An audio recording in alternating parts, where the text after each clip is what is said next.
السلام علیکم ورحمۃ اللہ وبرکاتہ۔ الحمد للہ رب العالمین والعاقبۃ للمتقین والصلاة والسلام علی سید الانبیاء والمرسلین وعلی آلہ واصحابہ اجمعین، اما بعد فاعوذ باللہ من الشیطان الرجیم، بسم اللہ الرحمن الرحیم۔ بئس ما اشتروا بہ انفسہم ان یکفروا بما انزل اللہ بغیا ان ينزل اللہ من فضلہ علی من یشاء من عبادہ فباؤوا بغضب علی غضب وللکافرین عذاب مہین۔ صدق اللہ مولانا العظیم۔ حصول برکت کے لیے ایک مرتبہ درود شریف پڑھ لیں۔ اللہم صل وسلم علی سیدنا مولانا محمد مع الجود والکرم وعلی آلہ واصحابہ بارک وسلم۔ صلاۃ و سلام علیک یا رسول اللہ، صلاۃ و سلام علیک یا حبیب اللہ۔ قرآن کریم کی سورہ بقرہ کی تفسیر آپ سماعت فرما رہے ہیں۔ 11واں رکوع چل رہا ہے، آیت نمبر 90۔ گزشتہ جو قرآن کریم کی یہ سورہ بقرہ کی 89 نمبر آیت پر جو تبصرہ ہوا، اس میں جو تفسیر بیان کی گئی، اس میں خاص طور پر یہود کے متعلق کہ ان کے انکار کی متعلق ذکر ہوا تھا کہ انہوں نے قرآن کا انکار کیا اور اللہ کے آخری نبی ہمارے آقا سرکار دو عالم صلی اللہ علیہ وسلم کی نبوت کا انکار کیا۔ ابھی آگے مزید ان کی انکار کی وجہ بھی بیان کی جا رہی ہے۔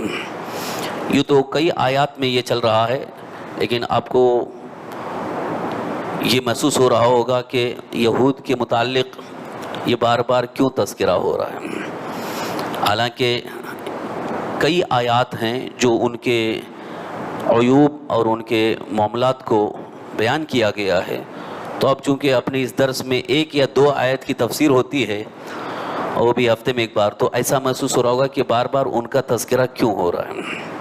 حقیقت یہ ہے کہ شروع سے اسلام اور اللہ کے حبیب صلی اللہ تعالی وسلم کے سخت ترین دشمن یہود ہی رہے۔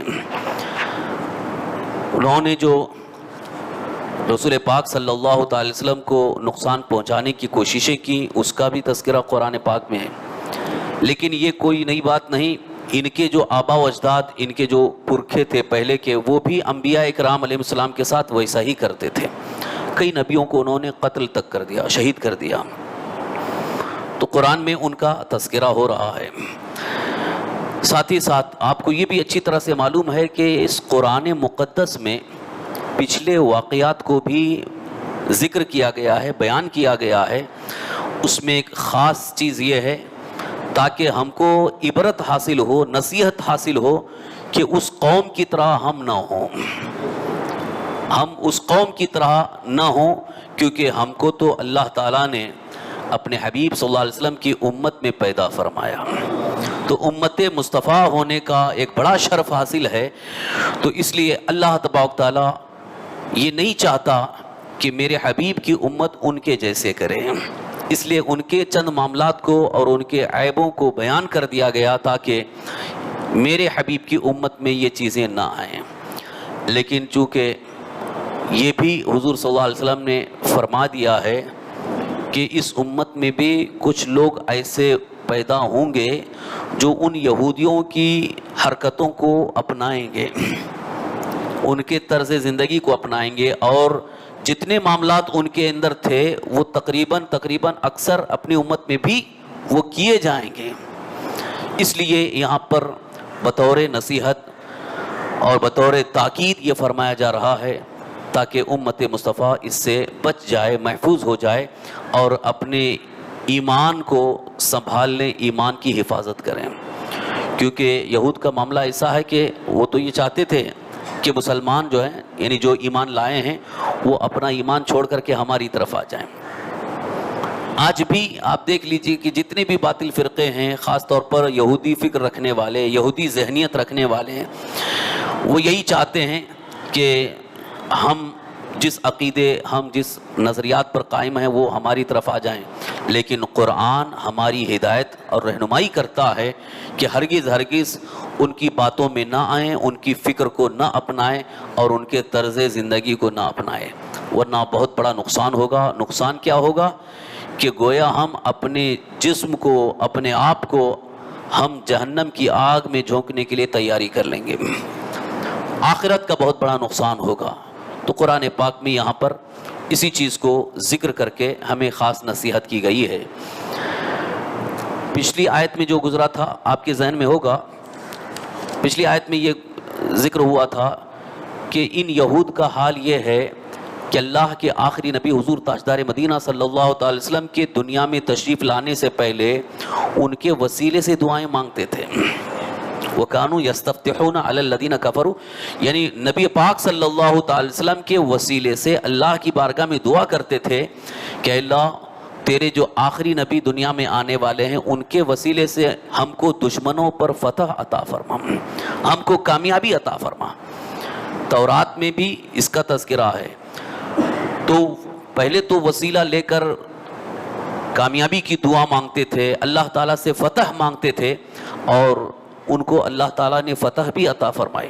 ان کے جو دشمن تھے، یعنی ان یہود کے جو دشمن تھے کفار اور مشرکین، ان کے خلاف ان کو اللہ نے فتح عطا فرمائی۔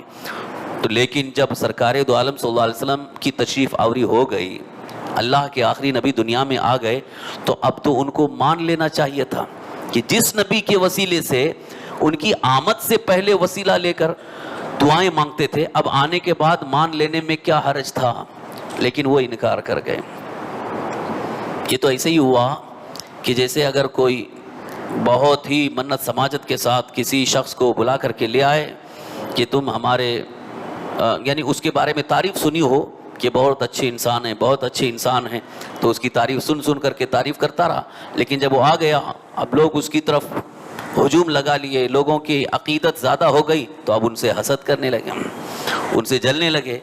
تو یہی ہوتا ہے، یہودیوں کا حال یہی ہوا کہ انہوں نے جب دیکھا کہ سرکار دو عالم صلی اللہ علیہ وسلم کی تشریف آوری کے بعد، حضور کے اعلان نبوت کے بعد لوگ جھوک در جھوک آپ پر ایمان لا رہے ہیں، ایمان لانے والوں کی تعداد بڑھتی جا رہی ہے، تو اس دیکھ کر کے ان کو حسد ہونے لگا کہ اب سب ہمارا جو کچھ بھی بنایا کھیل ہے وہ بگڑ جائے گا، لوگ ان کی طرف چلے جائیں گے، ہمارے پاس کون آئیں گے۔ اب ان کا کیا نظام بنا ہوا تھا، خاص طور پر جو یہودیوں کے جو عالم تھے ان کا ایک نظام، ایک طریقہ انہوں نے یہ بنا لیا تھا کہ اصل جو تورات اللہ کی کتاب، جو آسمانی کتاب ہے، اس کو عوام کے سامنے نہیں بتاتے تھے، بتاتے ہی نہیں تھے۔ اس میں جو احکام ہیں ان کے متعلق وہ نہیں، اپنی طرف سے ان کو جو بول دیتے تھے، ان سے کہتے تھے ہم جو بولیں وہ مان لو، ہم جیسا بولیں ویسا تسلیم کر لو۔ تو عوام بھی ان کی جو بولی بھالی تھی، ان کے علماء جو بول دیتے تھے اس کو تسلیم کر لیتے تھے اسی کے مطابق۔ اور خاص طور پر جب کبھی جھگڑے ہوتے یا کوئی فیصلے کی بات آتی تو اس میں جو زیادہ نذرانہ دے دیتا اس کے مطابق فیصلہ ہوتا تھا۔ یہ ان کے طور طریقے تھے، خاص طور پر دنیا حاصل کرنے کے لیے، مال و دولت بٹورنے کے لیے انہوں نے سب یہ کھیل بنا کر رکھا تھا۔ لیکن سرکار دو عالم صلی اللہ علیہ وسلم کی تشریف آوری کے بعد یہ سارا معاملہ ختم ہو جائے گا، لوگ ان کی طرف چلے جائیں گے اور سر جائیں گے، ہدایت مل جائے گی، اس لیے انہوں نے حضور صلی اللہ علیہ وسلم سے دشمنی اختیار کر لی اور لوگوں سے کہنے لگے نہیں، وہ تورات میں جس نبی کا ذکر آیا وہ یہ نہیں ہے، یہ نہیں ہے، ان کے اندر وہ چیزیں نہیں ہیں، اس طرح سے انکار کرنے لگے۔ اب آپ بتائیے کہ حضور کا بھی انہوں نے انکار کیا اور قرآن کا بھی انکار کیا، تو قرآن کا انکار کرنا اور سرکار دو عالم صلی اللہ علیہ وسلم کا انکار کرنا ان کے لیے بہت بھاری پڑ گیا۔ قرآن میں اللہ تعالیٰ نے فرمایا انہوں نے بہت ہی غلط سودا کیا، بہت ہی گھٹیا سودا کیا، بہت برا سودا کیا۔ سودا یعنی جیسے ایک مثال میں، ایک عام طور پر محاورے میں بولا جاتا ہے، ارے اس نے سودا جو کیا ہے بہت نقصان کا سودا کیا۔ تجارت میں، کاروبار میں کبھی بولتے ہیں کہ کسی کو بہت، یعنی اس کی اپنی عقل مت ماری گئی ہو اور سودے میں وہ ناکام ہو گیا تو کہتے ہیں اس کو نقصان کا سودا ہوا، گھٹیا سودا کر لیا۔ اس لیے کہ سودا آدمی کرتا ہے کسی چیز کا تو اسے نفع ہونا چاہیے، فائدہ ہونا چاہیے، لیکن جب اس کو نقصان ہوتا ہے تو لوگ یہی کہتے ہیں اس نے نقصان کا سودا کیا۔ اللہ تعالیٰ ارشاد فرماتا ہے بئس ما اشتروا به انفسهم ان یکفروا بما انزل اللہ، انہوں نے بہت ہی برا سودا کیا، برے مول اپنی جانوں کو خریدا، یعنی اپنے جان کے بدلے ایک بہت ہی بری چیز کو انہوں نے خرید لیا۔ اشترا یشتری، عربی میں شرا یشری خریدنے کو کہتے ہیں، کسی چیز کو دے کر اس کے بدلے میں کوئی چیز خریدنا، جیسے میں نے پیسہ دیا کتاب خریدا، اس کو اشتریتو کہا جاتا ہے۔ بئس ما اشتروا، بئس یہ عربی میں بری چیز کے لیے آتا ہے کہ بہت ہی برا کام کیا، بہت ہی برا فعل کیا۔ اللہ تعالیٰ نے ارشاد فرمایا بئس ما اشتروا، انہوں نے بہت برا کام کیا جو کہ خریدا، کیا خریدا؟ اپنی جانوں کو کس چیز کے بدلے میں؟ ان یکفروا، اللہ کے نازل کردہ کتاب کا انکار، یعنی اللہ کی کتاب یعنی قرآن کا انکار کرنا، یہ گویا ان کا ایک بہت ہی برا سودا ہوا۔ اب یہ کیسے؟ اللہ کے فرمان کی باریکی کو سمجھیے۔ صوفیاء کرام بزرگان دین اس کی بڑی اصل بتاتے ہیں، وہ یہ ہے کہ اللہ تعالیٰ نے جو ہر انسان کو جان عطا فرمائی ہے، روح ہے، جسم ہے، یہ سب اللہ نے انسان کو عطا فرمائی، لیکن یہ جان، جسم، یہ گروی ہے۔ گروی سمجھتے ہیں نا ہم، کسی چیز کو کسی کے بدلے میں رہن رکھنا۔ تو اللہ تعالیٰ نے جان اور جسم جو عطا فرمائی انسان کو، یہ گروی ہے کس چیز کے بدلے میں؟ کہ اب ان کے اوپر قرض ہے کہ نیک اعمال کرو، ایمان لاؤ تو تمہارا قرض ادا ہوگا۔ ایمان لانا اور نیک اعمال کرنا، نیک عمل کرنا، یہ ہمارا وہ قرض ہے کہ اگر ہم نے قرض ادا کیا تو ہماری جان چھوٹ جائے گی، لیکن اگر قرض ادا نہیں کیے تو گویا جو گروی رکھی ہوئی چیز ہے وہ تو ہمارے ہاتھ سے چلی جائے گی۔ جیسے مثال کے طور پر آپ نے اپنے پیپر رکھ کر کے کسی سے قرض لیا، گھر کے پیپر رکھ کر کے آپ نے قرض لے لیا، اب آپ بتائیے وہ قرض اگر ادا نہیں کریں گے تو یہ تو گھر کے پیپر سے وہ گھر تو چلا ہی گیا۔ تو جو چیز گروی رکھی جاتی ہے، جس چیز کو رہن رکھا جاتا ہے، تو اس کے جس کے بدلے میں ہے اس کو اگر ادا کرتا ہے تو وہ اس کی گروی رکھی ہوئی چیز اس کی چھوٹ جاتی ہے۔ یہاں اسی مثال کے ذریعے اللہ تعالیٰ نے یہاں واضح فرمایا کہ ہم نے تمہیں جو جسم اور جان عطا فرمائی، اس کے لیے تمہارے لیے ہم نے یہ رکھا تھا کہ ایمان لاؤ اور نیک عمل کرو، لیکن تم تو ایمان نہیں لائے اور نیک عمل نہیں کیے تو تمہاری جان چھوٹے گی کہاں سے؟ وہ تو جانا ہی ہے۔ اب جان چھوٹتی تو جنت ملتی، جان نہیں چھوٹی تو جہنم میں جائیں گے۔ اس لیے کہا گیا کہ مومن سب سے بہترین نفع والا سودا کر رہا ہے اور کافر سب سے گھٹیا سودا کر رہا ہے۔ کافروں کا سودا گھٹیا ہے اور ایمان والوں کا سودا بالکل اچھا ہے۔ اسی لیے قرآن کریم ہی میں ایک دوسری جگہ پر یوں بھی اللہ تعالیٰ نے ارشاد فرمایا کہ ان اللہ اشترى من المؤمنین انفسهم واموالهم بان لهم الجنہ، یہ قرآن کریم میں اللہ تعالیٰ نے فرمایا ان اللہ اشترى، بے شک اللہ نے خرید لیا، من المؤمنین، مومنوں سے، انفسهم، ان کی جانوں کو، واموالهم، اور ان کی مالوں کو، بان لهم الجنہ، ان کے لیے جنت کے بدلے میں، یعنی جنت کے بدلے میں اللہ نے ہماری جان اور مال کو خرید لیا۔ مطلب یعنی اب ہمارے ذمے قرض ہے کہ وہ جو جنت کا اللہ نے وعدہ فرمایا ہے اور تمہیں جان اور مال عطا فرمایا ہے، اب اس کے بدلے تم جنت ہی حاصل کرو۔ تو اس کے لیے راستہ کیا ہے؟ اللہ نے فرمایا کہ ایمان ہے۔ اور ایمان کب مکمل ہوگا؟ جب تک کہ اللہ کے حبیب سرکار دو عالم صلی اللہ تعالی وسلم کے دامن کو تھام نہ لیں اور حضور پر جب تک ایمان نہ لائے اس وقت تک ایمان مکمل ہی نہیں ہوگا، ایمان ہی ثابت نہیں ہے۔ اور یہودی جو ہے وہ یہ سمجھ رہے تھے ہم تو اللہ کو مانتے ہیں اور حضرت موسیٰ علیہ السلام کو مانتے ہیں، سارے نبیوں کو مانتے ہیں، لیکن اللہ تعالیٰ نے یہاں ارشاد فرمایا کہ ان کا یہ حضور کا انکار اور قرآن کا انکار یہ ایک بہت ہی برا سودا ہے۔ یہاں ایک بات ذہن میں آئی، اس کو عرض کر رہا ہوں، ایک بڑی معلوماتی بات۔ بعض بزرگان دین نے فرمایا کہ اللہ تعالیٰ نے جو ہمیں زندگی عطا فرمائی، ایک ایک سانس ہماری، یہ بھی ہمارے لیے اللہ تعالیٰ کی طرف سے ایک بہت بڑی نعمت ہے۔ صوفیاء کرام فرماتے ہیں ایک سانس اگر نیکی میں ہماری نکلتی ہے تو اللہ تبارک تعالیٰ کی رضا ہے، اور اگر وہی سانس برائی میں نکل رہی ہے، یعنی بری جگہ پر جانے کی صورت میں سانس لے رہا ہے، برے کاموں کے وقت سانس لے رہا ہے، تو گویا اس کی زندگی جو ہے وہ تباہی کی طرف جا رہی ہے۔ نیکیوں کی راہ میں جتنی سانسیں اس کی چل رہی ہیں، جیسے اب نماز پڑھ رہے ہیں سانس چل رہی ہے، روزہ رکھ رہے ہیں سانس چل رہی ہے، اللہ کے گھر کی طرف روانہ ہو رہے ہیں سانس چل رہی ہے، تو یہ جتنی سانسیں چلتی ہیں، چونکہ وہ ایک سانس ایک زندگی ہے، ایک سانس ایک زندگی ہے۔ آپ تھوڑی دیر کے لیے اگر سانس کو روک لو زندگی ختم ہے۔ اب آپ سوچ لیجئے کہ ایک سانس جو یہاں تک کہ جو اندر جاتی ہے وہ بھی ایک زندگی ہے، جو باہر نکلتی وہ بھی ایک زندگی ہے۔ اگر سانس اندر نہ جائے تو بھی زندگی ختم، اور اگر سانس اندر تو گئی لیکن باہر نہیں آئی تو بھی زندگی ختم۔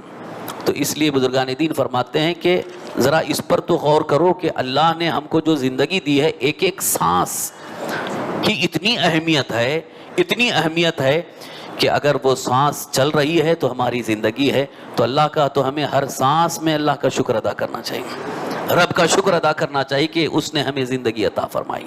لیکن کتنے احسان فراموش ہیں وہ لوگ کہ اللہ کی دی ہوئی زندگی جی رہے ہیں، خوب نعمتیں پا رہے ہیں، لیکن اللہ کو بھول بیٹھے ہیں، رب کو یاد بھی نہیں کرتے۔ نماز کے حوالے سے جب بولا جائے تو کہتے ہیں ابھی ٹائم ہے، بعد میں کر لیں گے، بڑھاپا آئے گا تب نماز پڑھیں گے۔ نہیں، بلکہ اللہ تعالیٰ نے جو زندگی عطا فرمائی، کوشش یہ ہو کہ ہماری زندگی کی اکثر لمحات اللہ کی رضا کے مطابق ہوں، اللہ کی رضا کے مطابق، یعنی کوئی گناہ نہ ہو، اللہ کی نافرمانی نہ ہو، تو سمجھ جاؤ ہماری ہر سانس اللہ کی عبادت میں ہے۔ بعض لوگ یہ سمجھتے ہیں کہ جب تک ہم نماز میں ہیں تبھی ہم عبادت میں ہیں، اللہ کی رضا میں نہیں۔ آپ اگر یہاں سے گھر کی طرف جا رہے ہیں لیکن آپ کا قدم اٹھ رہا ہے اللہ تعالیٰ کے حکم کے مطابق، کوئی گناہ کے لیے نہیں ہے، حلال جائز تجارت اور کاروبار کے لیے، تب بھی آپ عبادت میں ہیں۔ تو یہ جتنی سانسیں چل رہی ہیں وہ عبادت میں ہے۔ کاروبار بھی آپ کر رہے ہیں، تجارت بھی کر رہے ہیں، ملازمت کر رہے ہیں، یہ سب اللہ کی راہ میں ہے، کیونکہ مومن جب تک اللہ کی راہ میں ہے وہ گناہوں سے بچا ہے، اللہ کی رضا کے کام کر رہا ہے، اس لیے اسے ہر سانس پر اللہ تبارک تعالیٰ اسے ثواب عطا فرماتا ہے۔ اسی لیے یہاں پر کافروں کے بارے میں کہا گیا، یعنی یہود کے بارے میں، کہ انہوں نے بہت ہی برا سودا کیا کہ اپنی جانوں کو کفر کے بدلے میں خرید لیا، یعنی انکار، قرآن کا انکار اور حضور صلی اللہ علیہ وسلم کا انکار۔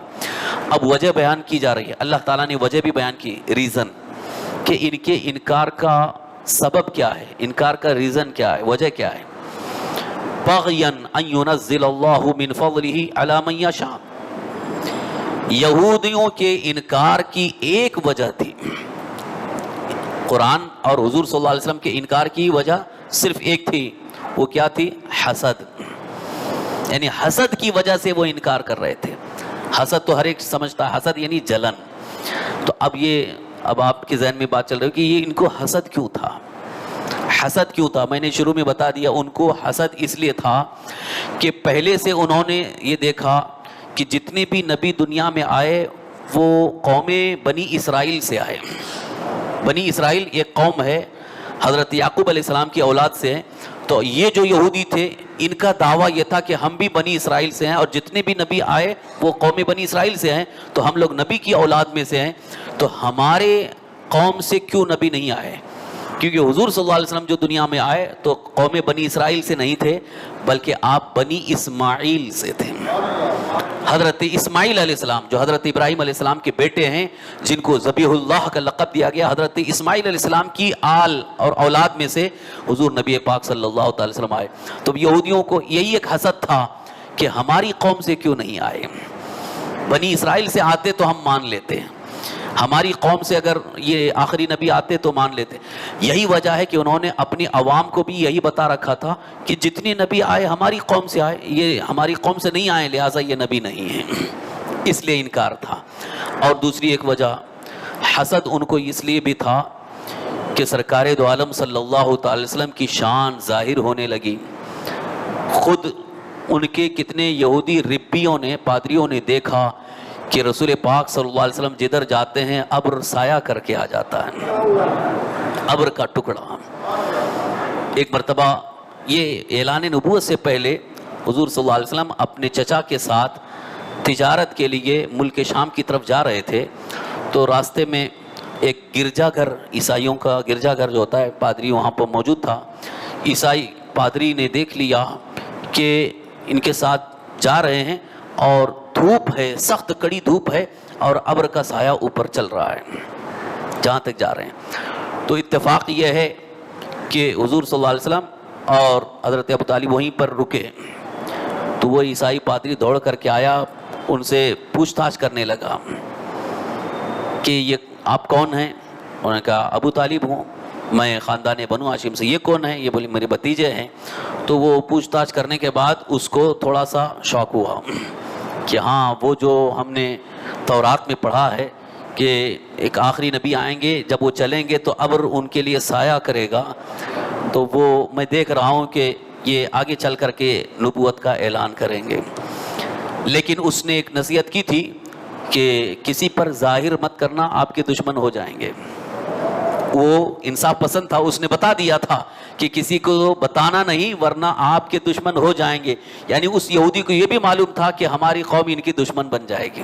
اور واقعی وہی ہوا کہ جب حضور صلی اللہ علیہ وسلم نے اپنے نبی ہونے کا اعلان فرمایا تو یہ سب سے پہلے یہ دشمن بن گئے، اور حسد میں آپ کے خلاف پروپیگنڈا کرنے لگے، آپ کے خلاف طرح طرح کی باتیں بنانے لگے، اور نہ جانے کیسی کیسی حرکتیں انہوں نے کی صرف اور صرف حسد میں۔ تو اللہ تعالیٰ نے ارشاد فرمایا بغین، یہ ان کا حسد، ان ینزل اللہ من فضلہ، کہ اللہ تعالیٰ اپنے فضل سے جس پر چاہے اتارے۔ اچھا، ان کو ایک دوسرا حسد یہ بھی تھا کہ اللہ نے اگر وحی نازل فرمائی تو ان کے اوپر کیوں، ہمارے اوپر کیوں نہیں وحی آئی؟ یعنی یہ قرآن جو نازل ہوا، قرآن تو وحی ہے، تو وحی نازل ہوئی تو حضور پر کیوں نازل ہوئی، ہمارے اوپر کیوں نہیں آئی، ہمارے پاس کیوں نہیں آئی؟ یا ہماری قوم سے نبی آتے اور ان کے پاس وحی آتی، یہ بھی ایک ان کا حسد تھا۔ تو اللہ تعالیٰ نے ارشاد فرمایا کہ اللہ کا وہ فضل ہے، وحی نازل کرنا یہ اللہ کا فضل ہے، وہ اپنے بندوں میں جس پر چاہے نازل فرمائے۔ اب اس کے لیے اللہ تعالیٰ جس کا انتخاب فرمائے آپ کو ماننا پڑے گا۔ کم سے کم یہ سوچنا چاہیے کہ اللہ کا فرمان ہے، اور اللہ تعالیٰ نے جس کے لیے نبی بنانے کا ارادہ فرمایا، اب کوئی اس کے بیچ میں دخل نہیں دے سکتا کہ اس کو کیوں نبی بنایا گیا، مجھے کیوں نہیں بنایا گیا۔ وہ تو اللہ تعالیٰ حکیم ہے، اللہ تعالیٰ جانتا ہے کہ کس کو نبی بنایا جائے، کس کو رسول بنایا جائے، کس کو نبوت و رسالت کی ذمہ داری دی جائے، اور کس کو اپنا محبوب اور مقرب بنایا جائے۔ یہ اللہ تعالیٰ کے علم میں پہلے سے ہے، اللہ تعالیٰ اپنے علم کے مطابق نبوت و رسالت عطا فرماتا ہے۔ اب یہاں سے بطور نصیحت ایک بات یہ عرض کرنا چاہوں گا کہ یہودیوں کی ایک سب سے بری عادت یہاں پر بیان کر دی گئی۔ میں نے شروع میں کہا تھا ان کا عیب اور ان کی برائی کیوں بیان کی جا رہی ہے، تاکہ ہمارے اندر یہ چیز آنے نہ پائے۔ قرآن ہمارے لیے بھی ہے اور قرآن سے ہمیں ہدایت حاصل کرنا ہے، تو ایک بات یاد رکھیں کہ ہم قرآن کے ماننے والے ہیں، اور اللہ کے آخری نبی، اللہ کے حبیب، ہمارے آقا حضور سرور کائنات صلی اللہ تعالی وسلم پر ہمارا پورا ایمان ہے۔ تو اب قرآن ہمارے لیے رہنما ہے، اور حضور صلی اللہ علیہ وسلم کی زندگی پاک بھی ہمارے لیے رہنما ہے۔ تو اب دیکھیے قرآن بھی حسد کے متعلق سخت مذمت کرتا ہے، اور رسول کائنات صلی اللہ علیہ وسلم بھی حسد کی مذمت فرماتے ہیں کہ حسد بری چیز ہے، حسد بہت بری چیز ہے۔ آج ہمارے درمیان اگر کوئی کسی سے حسد کرتا ہے تو یہ بہت بری بات ہے، حسد ہمارے اندر نہیں ہونا چاہیے۔ حدیث پاک سن لیں، رسول کائنات صلی اللہ علیہ وسلم نے ارشاد فرمایا وَلَا تَحَاسَدُوا وَلَا تَبَاغَضُوا، آپس میں ایک دوسرے سے حسد مت رکھو، ایک دوسرے سے حسد مت رکھو۔ آج کل کئی ایسے بھی معاملات دیکھے گئے کہ بھائی بھائی پر حسد کرتا ہے، ایک بھائی دوسرے بھائی سے حسد کر رہا ہے، اس کی دکان اچھی چل رہی ہے، اس کا کاروبار اچھا چل رہا ہے، اس کی انکم اچھی ہو گئی، دوسرا بھائی جو ہے اس سے حسد کرنے لگتا ہے۔ حسد یعنی ایک طرح کی جلن۔ حسد کی تعریف ہی یہ کی گئی ہے کہ کسی کو اللہ کی طرف سے نعمت مل رہی ہو تو اس پر خوش ہونے کے بجائے اس پر جلنا اور یہ نیت رکھنا کہ اس کو جو مل رہا ہے یہ ختم ہو جائے، یہ زوال پذیر ہو جائے، یہ بالکل ہی دیوالیہ ہو جائے، یہ حسد ہے۔ ایسی نیت کبھی نہیں رکھنا چاہیے۔ اپنا کوئی بھی بھائی ہو، اگر اس کو اللہ تعالیٰ کی طرف سے نعمت مل رہی ہے، اس کو ترقی مل رہی ہے، تو ہمیں تو خوش ہونا چاہیے اور اپنے لیے اللہ کی بارگاہ میں یہ دعا کرنا چاہیے، اے اللہ تو نے اسے ترقی عطا فرمائی اپنے فضل و کرم سے، لہٰذا مجھے بھی ترقی عطا فرما، کیونکہ دینے والا تو رب ہے، دینے والا اللہ ہے، تو ہم کو اس میں حسد کر کے کوئی فائدہ نہیں ہے۔ بلکہ حضرت شیخ سعدی رحمۃ اللہ علیہ کا یہ شعر میں بار بار پڑھتا ہوں آپ کے سامنے۔ شیخ سعدی جو بڑے بزرگ شاعر ہیں، انہوں نے فرمایا، فارسی میں ہے، اے حسود کی رنجیس جز بمرگ نتوانا درست، اے حسد کرنے والے، یہ حسد ایک ایسی بیماری ہے، حسد ایک ایسی بیماری ہے سوائے موت کے اس سے چھٹکارا نہیں ہے، اس بیماری کا کوئی علاج نہیں ہے۔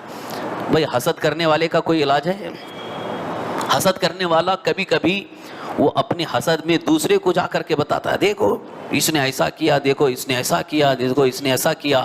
اب وہ سنتا ہے، اگر وہ بھی حسد میں آ جاتا ہے تو وہ بھی بولتا ہے، لیکن فائدہ کچھ نہیں ہے، فائدہ کچھ مل رہا ہے۔ محسود یعنی جس پر حسد کیا جا رہا ہے وہ آرام سے سو رہا ہے، اور یہ حاسد جو ہے وہ جل رہا ہے، اس کی نیند حرام ہو جاتی ہے۔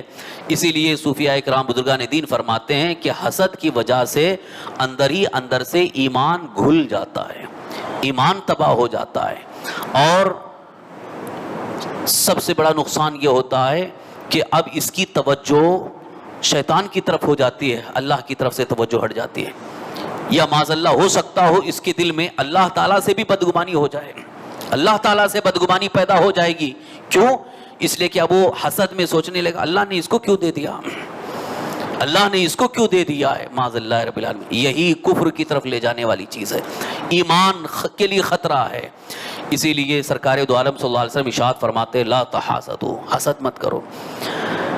ایک مرتبہ ایک استاد نے اپنا طلباء کے سامنے، شاگردوں کے سامنے، اسٹوڈنٹس کے سامنے ایک بہت ہی سمجھانے کے لیے ایک بہترین مسئلہ سامنے رکھا۔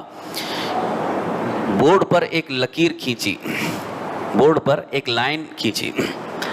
اب سب اسٹوڈنٹس سے اس نے کہا کہ یہ لکیر کو ہاتھ لگائے بغیر اس کو چھوٹی کرنا ہے۔ یہ لائن جو میں نے کھینچی ہے، تم میں سے کون ہے جو اس لکیر کو چھوٹی کرے، چھوٹا کرنا یعنی اس کو کم کرنا ہے، لیکن اس کو ہاتھ نہیں لگانا ہے۔ اب آپ بتائیے ممکن ہے کہ ہاتھ لگائے بغیر اسے چھوٹی کیسے؟ اگر چاک سے ہم نے لکیر کھینچا ہے تو ڈسٹر لے کر کے تھوڑا سا صاف کر کے مٹا دیں گے تو لکیر چھوٹی ہو جائے گی۔ اب وہ اسٹوڈنٹس بالکل پریشان ہیں کہ بغیر چھوئے ہوئے وہ لکیر چھوٹی کیسے ہوگی۔ تو اسی میں سے ایک بہت ہی چالاک طالب علم تھا، اسٹوڈنٹ تھا، اس نے آیا، اس نے کہا چاک لے لیجئے، لے کر کے اسی کے سامنے ایک بڑی لکیر کھینچ دیا، ایک بڑی لکیر کھینچ دیا، اور کہا اس نے دیکھیے چھوٹی تو ہو گئی نا، یعنی میں نے اس لکیر کو ہاتھ نہیں لگایا ہے، بلکہ میں نے دوسری لکیر جب کھینچی تو اس کے سامنے یہ خود بخود چھوٹی ہو گئی۔ تو استاد نے سمجھایا کہ انسان کو اپنی ترقی کے لیے دوسرے کو گھٹانے کی ضرورت نہیں ہے، اپنی ترقی کی طرف سوچو۔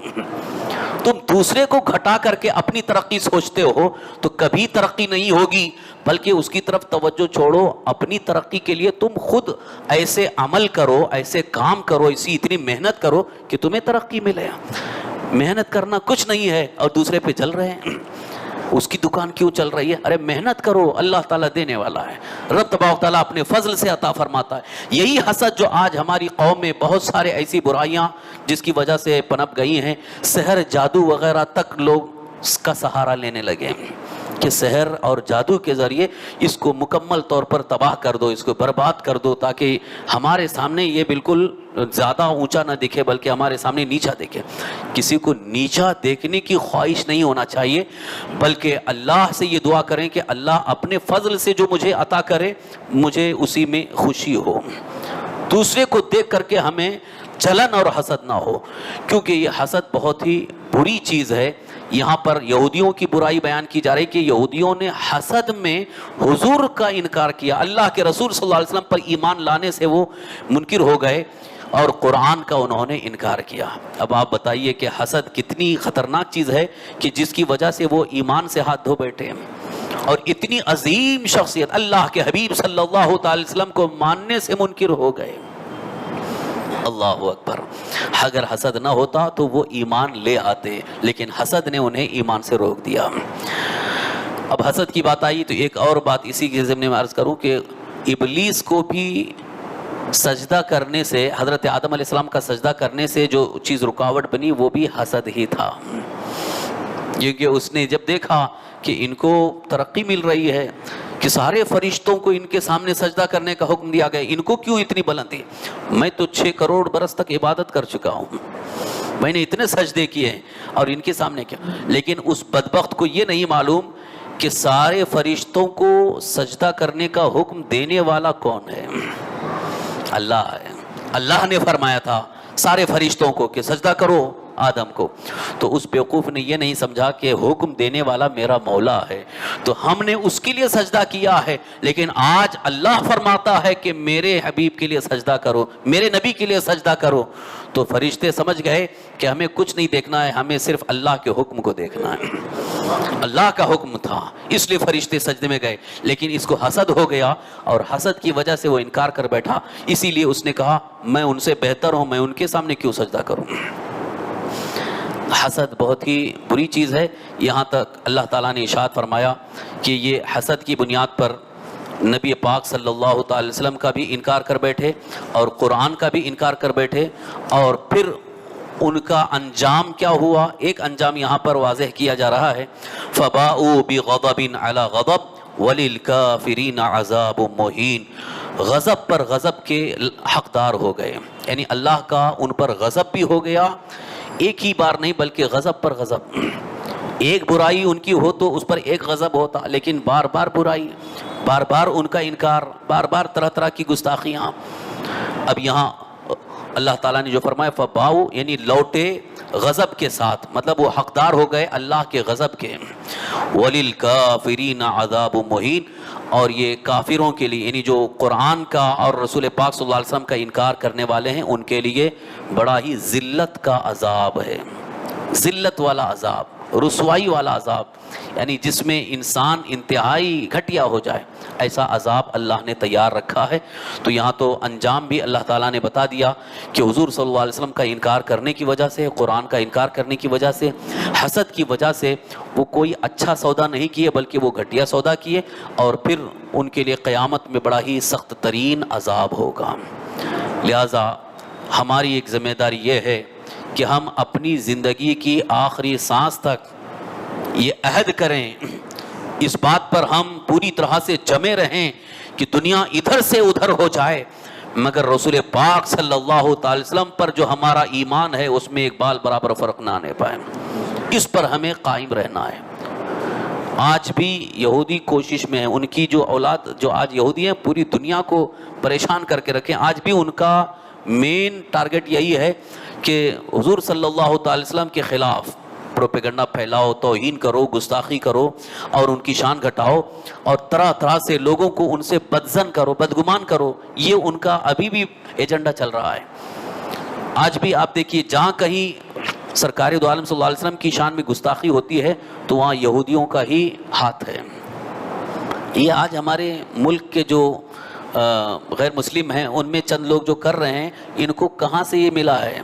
یہودیوں نے ان کو ذہن دیا ہے کہ توہین کرو تو ان کو غصہ آئے گا اور پھر یہ لڑیں گے، پھر ان کو مارنے کا موقع ملے گا۔ یہ آج یہ حربہ استعمال کیا جا رہا ہے، لیکن یاد رکھیں کہ ایمان کا سودا کبھی نہیں ہونا چاہیے۔ ایمان ہمارے لیے سب سے اہم چیز ہے، اور سرکار دو عالم صلی اللہ تعالی وسلم کی بارگاہ میں اگر ادنا سی کوئی گستاخی کرتا تو اس پر کبھی بھی راضی اور خوش نہیں ہونا ہے، بلکہ اس کو نفرت ہی کی نگاہ سے دیکھنا ہے اور اس سے اپنے آپ کو بچانا ہے، دور رکھنا ہے۔ کوشش یہ کریں کہ تحفظ ناموس رسالت کے لیے، یعنی اللہ کے حبیب سرکار دو عالم صلی اللہ تعالی وسلم کی عزت اور تعظیم کے لیے ہماری ساری توانائیاں خرچ ہوں، یعنی ہماری جان بھی قربان ہو اور ہماری پوری زندگی قربان ہو. یہی ہمارے لیے سب سے بہتر سودا بھی ہے اور اللہ تعالیٰ کی اس میں رضا بھی حاصل ہے. آپ دیکھ لیجئے صحابہ کرام رضوان اللہ تعالیٰ نے انہوں نے دنیا سے کچھ حاصل نہیں کیا سوائے یہ کہ اپنی جانیں قدم مصطفیٰ میں نچھاور کر کے اللہ کی بارگاہ میں بڑا مقام حاصل کر لیا. شہادت کا درجہ بھی حاصل ہوا اور اللہ تعالیٰ نے انہیں بہت اونچا اپنے بندوں میں انبیاء کے بعد بڑا ہی اونچا درجہ عطا فرمایا. تو اس لیے میری گزارش ہے کہ آج بھی ایمان کو ڈگمگانے کے لیے، ایمان کا سودا کرنے کے لیے وہ اپنی پوری توانائی خرچ کر رہے ہیں. فلم انڈسٹریز کے ذریعے، فلموں کے ذریعے حضور صلی اللہ علیہ وسلم کی شان میں توہین اور گستاخی ہمارے ذہنوں میں بٹھانے کی کوشش کر رہے ہیں. بچے کیا جانیں گے؟ جو بڑے ہیں، جو تجربہ کار ہیں، وہ تو جانتے ہیں کہ یہ سازش ہو رہی ہے، لیکن بچوں کو کچھ معلوم نہیں ہے. بچے کا ذہن جو ہے وہ کوڑا کاغذ ہے. انٹرنیٹ کے ذریعے اور یوٹیوب کے ذریعے، فلموں کے ذریعے ان کی ابھی بھی مسلسل کنٹینیو کوشش یہی ہے کہ ذہن کو خراب کرنا، ادھر سے بگاڑنا ہے، ادھر سے بدلنا ہے. تو ذہنوں کو بدلنے کے لیے، فکروں کو بدلنے کے لیے ان کی کوششیں جاری ہیں. لہٰذا اس کے مقابل میں ہماری کوشش یہ ہونی چاہیے کہ ہم خود بھی اور ہماری اولاد کو عاشق مصطفیٰ بنانے کی کوشش کریں، کیونکہ عشق مصطفیٰ، محبت رسول یہی عین ایمان ہے. اگر یہ ایمان مضبوط ہو جائے تو یقیناً ہمیں مکمل پورا دین پر عمل کرنا ہمارے لیے آسان ہے. زندگی انشاءاللہ اللہ کی رضا کے مطابق ہوگی. اللہ تعالی ہم سب کو سرکار مدینہ صلی اللہ تعالی وسلم کی سچی محبت عطا فرمائے اور حضور ہی کی محبت میں ہمیں شریعت مطہرہ کے اسلامی تمام احکام پر عمل کی توفیق عطا فرمائے. تمام گناہوں، برائیوں سے، بد مذہبوں سے بچنے کی اللہ ہمیں توفیق نصیب فرمائے. تمام پریشانیوں سے، مصیبتوں سے اللہ ہمیں نجات عطا فرمائے. ایمان پر زندہ رکھے، ایمانی پر خاتمہ نصیب فرمائے. وصلی اللہ تعالی علی خیر خلقہ سیدنا و مولانا محمد وعلی آلہ واصحابہ اجمعین برحمتک یا ارحم الراحمین.